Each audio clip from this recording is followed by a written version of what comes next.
Hello students, आज हम एक नया टॉपिक रीजनिंग का कैलेंडर लेके आए हैं आपके लिए। तो हम कैलेंडर की शुरुआत बिल्कुल बेसिक से बिल्कुल कॉन्सेप्चुअल करेंगे, जो कि आपको इन बातों का पता होना चाहिए जब भी आपको कैलेंडर में आगे बढ़ना चाहिए। तो आज एक छोटा सा लेक्चर कॉन्सेप्ट के ऊपर मैं बात करता हूँ और पूरा का पूरा टॉपिक हम धीरे धीरे आगे बढ़ेंगे, ठीक है। तो देखो, कैलेंडर पढ़ते समय हमें क्या क्या मालूम होना चाहिए, क्या नहीं, थोड़ा सा हम पढ़ लेते हैं, ठीक है। तो कैलेंडर, तो आपको पता है एक साल में 365 दिन मेरे भाई और 366 दिन होते हैं। ये 365 दिन जिस साल में होते हैं उसे हम बोलते हैं मेरे भाई साधारण वर्ष। क्या बोलते हैं? साधारण वर्ष।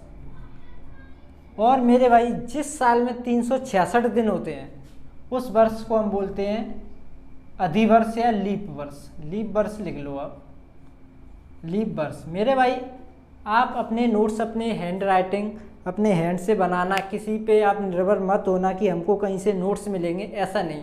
आप अपने नोट्स अपने हाथों से बनाएं और उससे बेहतर नोट्स आपके लिए कोई हो ही नहीं सकते। तो देखो, 365 दिन जिस साल में होते हैं उसे साधारण वर्ष कहते हैं, और जिस वर्ष में 366 दिन होते हैं उसे हम लीप वर्ष कहते हैं। तो मेरे भाई एक दिन का अंतर क्यों? एक दिन कहाँ से आता है और कहाँ चला जाता है?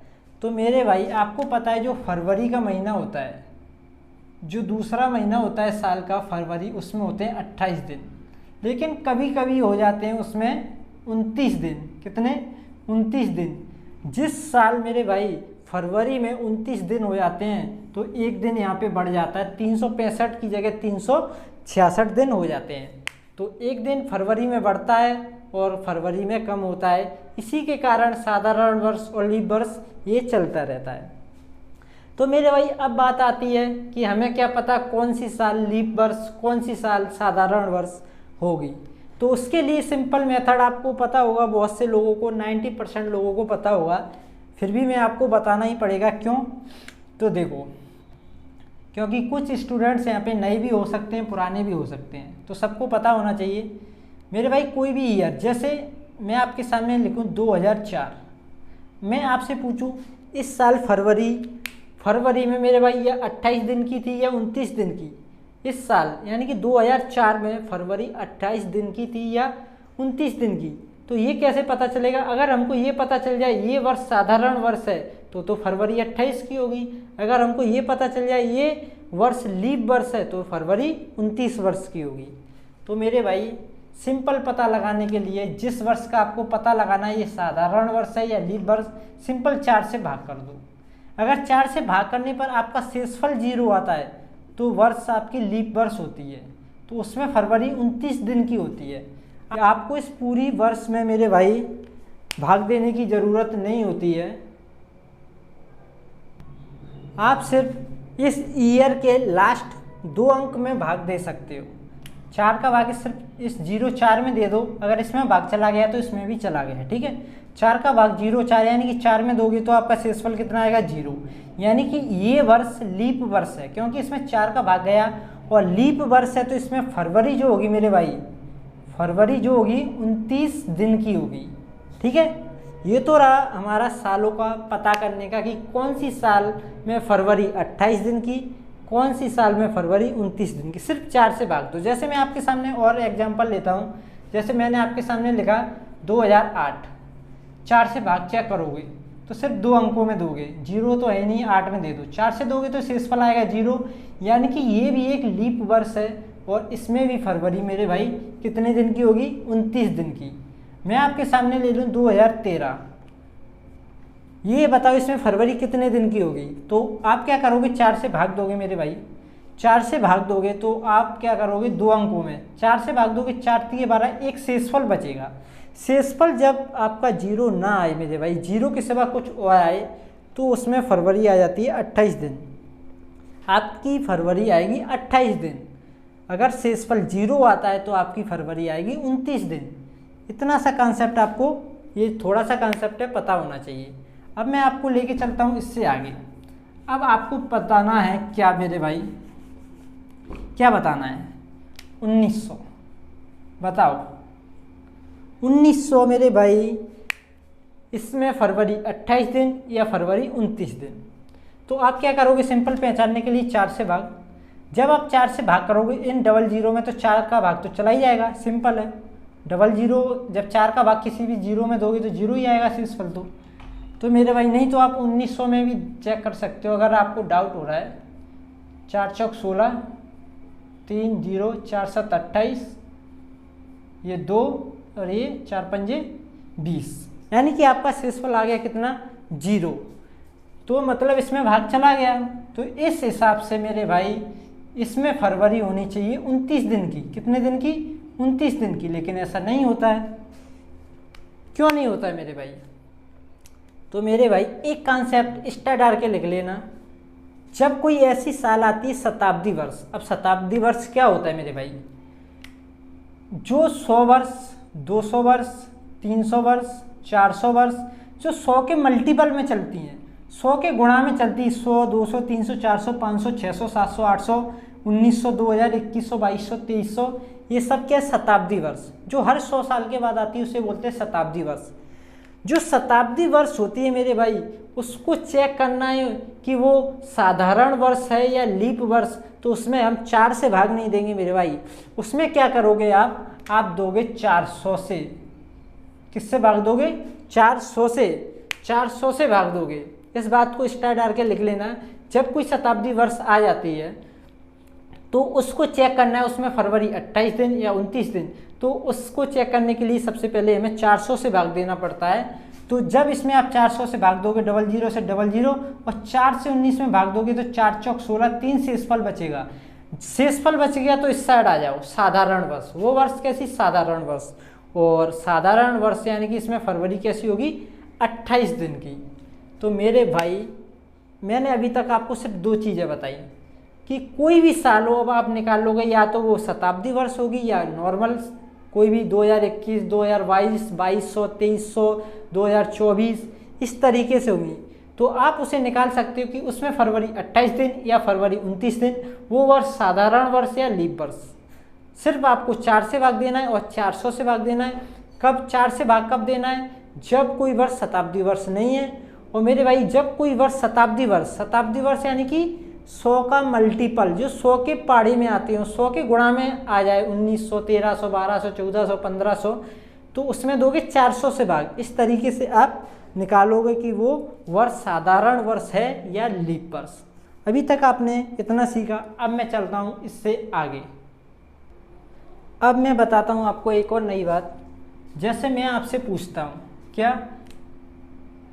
कोई शताब्दी है या फर्स्ट सेंचुरी, पहली शताब्दी मानते हैं, पहली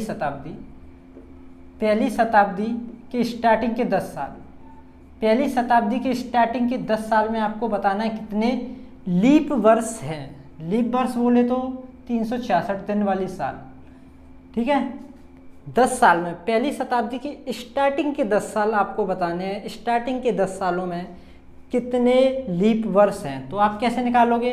सिर्फ लीप वर्ष आता है 4 सालों में, एक बार आपको पता है। लीप वर्ष कितने सालों में आता है? 4 सालों में। 2004 है, जैसे 2008 है, 2012 है, ठीक है। वैसे ज़रूरी नहीं हर साल में आएगा, हर 4 साल में आएगा, कहीं कहीं 8 सालों में भी आता है, वो मैं बताऊंगा आपको। तो देखो आप क्या करोगे, जब स्टार्टिंग की कोई भी साल दुई 10 साल, 20 साल, 50 साल, तो आप क्या करोगे? सीधा 4 से भाग, 4 दूनी 8। तो आपके 10 सालों में सिर्फ 2 साल ऐसे होंगे जो लीप ईयर होंगे। कौन कौन से होंगे? जैसे स्टार्टिंग के 10 साल, पहला साल, दूसरा साल, तीसरा, चौथा, पांचवा, ऐसे 10। तो इसमें एक चौथा साल आएगा और एक 8वां साल। ये 2 साल वो साल होंगे जो 366 दिन होंगे इनमें, यानी कि लीप वर्ष होंगे, ठीक है। अब मैं आपसे एक और क्वेश्चन पूछता हूँ। जैसे 2003 से 2013 के बीच, 2003 से 2013 के बीच कितने लीप ईयर हैं? तो आप क्या करोगे मेरे भाई? दोनों का अंतर लो, दोनों का अंतर लो। अंतर मत निकालो, चलो मैं ऐसे ही निकालता हूँ। 2003 के बाद 2004 आई होगी, 8 भी आई होगी और 12 भी आई होगी, 2012। अब कितनी लीप ईयर आई हमारी? 3 ईयर, 3 लीप ईयर। मेरे भाई यहाँ भी 10 साल का अंतर है, ये भी 10 साल। 2003 से 2013 के बीच 10 सालों का अंतर, इधर लीप ईयर 3 आ रही हैं और इधर लीप ईयर 2 आ रही हैं, ऐसा क्यों? तो मेरे भाई आपको जब निश्चित कोई वर्ष दे दी जाती है, फिक्स कर दी जाती है, इतनी साल से इतनी साल के बीच में आपको बताना है लीप ईयर, तो आप भाग नहीं दोगे। इन दोनों के बीच कितना अंतर? 10, तो 10 में भाग नहीं दोगे आप क्या करोगे? इनके बीच जो ईयर है उन्हें लिखोगे और चेक करोगे कि कौन सी साल 4 से डिवाइड हो रही है। ठीक है, आपको सीधा 10 साल जैसे आपको दे दे, स्टार्टिंग की 15 साल। अब बताओ इसमें कितने लीप ईयर होंगे? जब आपको स्टार्टिंग से कोई चीज़ दी जाती है तो उसमें डायरेक्ट 4 से भाग दो, कितना आएगा? 3 लीप ईयर्स। स्टार्टिंग की 15 सालों में कितने लीप ईयर? 3। कैसे? 2004 होगा, 2008 होगा, 2012 होगा। अब चौथा लीप ईयर 2016 में आएगा। ठीक है, कब 4 से भाग देना है, कब नहीं देना है, इस बात को नोट कर लेना। जब स्टार्टिंग के कोई फिक्स दे दे कि स्टार्टिंग के 10 साल, स्टार्टिंग के 15 साल, इसमें लीप ईयर कितने होंगे, तो आप 4 से भाग दोगे। जब आपको फिक्स कोई ईयर दे दे इतने से इतने सालों के बीच में, तो आपको लिख के चेक करना पड़ेगा ये साल लीप ईयर है, ये साल, ये साल, ये साल। ठीक है, इतना कुछ आपने सीखा। जैसे मैं आपको बता ही दूँ थोड़ा और एग्जांपल ले लूँ जिससे आपको और बेहतरीन समझ में आए। जैसे स्टार्टिंग के 20 साल, स्टार्टिंग के 50 साल, स्टार्टिंग के 70 साल, स्टार्टिंग के, चलो इतना ही बताओ, स्टार्टिंग के 20 साल में कितने लीप ईयर होंगे? तो आप क्या करोगे? 4 से भाग दोगे तो आएंगे आपके 5 साल। 4 से भाग दोगे तो आएंगे आपके 12 साल, 12 चौक 48। 4 से भाग देंगे, 4 एकम 4, 3 4 7 28, 17 साल। तो स्टार्टिंग ईयर में आप क्या करोगे? 4 से भाग दोगे और जो आपका रिजल्ट आता है इतने आपके लीप ईयर होते हैं। तो ठीक है मेरे भाई, अब इससे आगे बढ़ते हैं। अब मैं आपसे पूछना चाहूँगा क्या, स्टार्टिंग के 100 ईयर, स्टार्टिंग के 100 ईयर या फर्स्ट सेंचुरी, पहली 100 साल, इसमें कितने लीप ईयर हैं या कितने होंगे? तो आप क्या करोगे? सिंपल 4 से भाग दोगे और आपका आंसर आएगा कितना? 25 लीप ईयर होंगे। लेकिन मेरे भाई जब आपको 100 यानी कि स्टार्टिंग के 100 साल दिए, 200 साल दिए, तो उसमें आप ये भी चेक कर लो कहीं उसमें कोई ऐसा वर्ष तो नहीं है जो 100 का मल्टीपल हो, शताब्दी वर्ष हो। तो इसमें एक शताब्दी वर्ष दिख रहा है, वो 100वीं साल। स्टार्टिंग के 100 साल में एक 100वीं साल आई होगी, वो आपकी शताब्दी ईयर होगी। तो शताब्दी ईयर को चेक करने का तरीका 400। देखो आपने 100 को इसमें जोड़ा, मतलब 100 को शामिल किया, जब 4 से भाग दिए, जब आपका रिजल्ट आ रहा है 25 लीप ईयर होंगे। लेकिन ये जब होगा जब 100वीं आपकी लीप ईयर होगी, 100वीं साल भी जब आपकी लीप ईयर होगी, जब आपका 25 आंसर आएगा। तो 100वीं साल को अलग से चेक करोगे, कोई भी शताब्दी ईयर आ जाए, शताब्दी वर्ष आ जाए, उसको अलग से चेक करो कि वो लीप ईयर है या नहीं। शताब्दी वर्ष को चेक करने का तरीका 400 से भाग। 400 से भाग तो होगा नहीं मेरे भाई, शेषफल बचेगा। तो 100वीं साल आपकी लीप ईयर नहीं है मेरे भाई, तो आपको क्या करना पड़ेगा? ये टोटल आया है ना, इसमें से एक माइनस करोगे तो आपके लीप ईयर आएंगे 24। ठीक है, जैसे मैं आपके सामने एक और एग्जांपल ले लूँ इसी बात पे। स्टार्टिंग के 200 साल, स्टार्टिंग के 200 साल में आपको बताना है कि आपके कितने लीप ईयर होंगे। तो आपको सिंपल क्या करना होगा? 4 से भाग। जब आप 4 से भाग करोगे तो 4 पंजे 20, 50, आपके लीप ईयर कितने आएंगे? 50। लेकिन स्टार्टिंग के 200 साल में कहीं आपके शताब्दी वर्ष तो नहीं, तो आप देखोगे हाँ, एक 100वीं साल, एक 200 साल। 100वीं साल और 200वीं साल आपकी शताब्दी वर्ष हैं। तो इनको चेक करने के लिए डिवाइड करोगे 400 से। जब पता चलेगा ये साल आपकी लीप ईयर है या नहीं, ये तो आपकी है नहीं, 400 से भाग जाएगा नहीं, इसमें भी नहीं जाएगा। यानी कि 2 साल आपकी ये लीप ईयर नहीं है और आपने इसमें जोड़ के रखा है, तो आप क्या करोगे? 2 साल को माइनस, तो आपके आएंगे 48 साल। यानी कि 48 साल 200 साल में से लीप ईयर हैं आपकी। ठीक है, जैसे मैं आपके सामने लेता हूँ 300, तो आपकी अब हो जाएंगी मेरे भाई शताब्दी वर्ष 100वीं साल, 200वीं साल, एक 300वीं साल। इसमें भी जब आप 400 से भाग दोगे मेरे भाई, पहले तो 300 में आप 400 से भाग दोगे, 300 में जब दोगे 4 7 28, 2 4 पंजे 20, आनी चाहिए 75 लीप ईयर। लेकिन मेरे भाई इसमें कुछ शताब्दी वर्ष भी तो हैं। शताब्दी वर्ष को अलग से चेक करोगे, 100वीं वर्ष, 200वीं वर्ष, 300वीं वर्ष। 400 से भाग दोगे, ये भी 400 से डिवाइड नहीं होगा। 100वीं वर्ष, 200वीं वर्ष, 300वीं वर्ष, ये साल डिवाइड नहीं होंगी 400 से, ये लीप ईयर नहीं है, यानी कि 3 साल हमारी लीप ईयर नहीं है, तो -3 करोगे इसमें से, तो मेरे भाई आपका रिजल्ट आएगा 72। अब मैं आपसे पूछूं आखिरी क्वेश्चन, स्टार्टिंग के मेरे भाई 400 साल, स्टार्टिंग के 400 साल में कितने लीप ईयर होंगे? तो अब देखो 4 से भाग दोगे सिंपल, आप कितने से? 4 से। जब आप 4 से भाग दोगे तो आपका आएगा 4 एकम 4 0 0 100। इस 4 से जब आपने भाग दिया तो आपका आंसर आना चाहिए था 100, यानी कि 100 वर्ष ऐसी होंगी लीप ईयर्स। लेकिन स्टार्टिंग के 400 सालों में कुछ शताब्दी वर्ष भी होंगी। शताब्दी वर्ष 100, 200, 300, एक 400, इसमें भी 400 से भाग चेक करना पड़ेगा।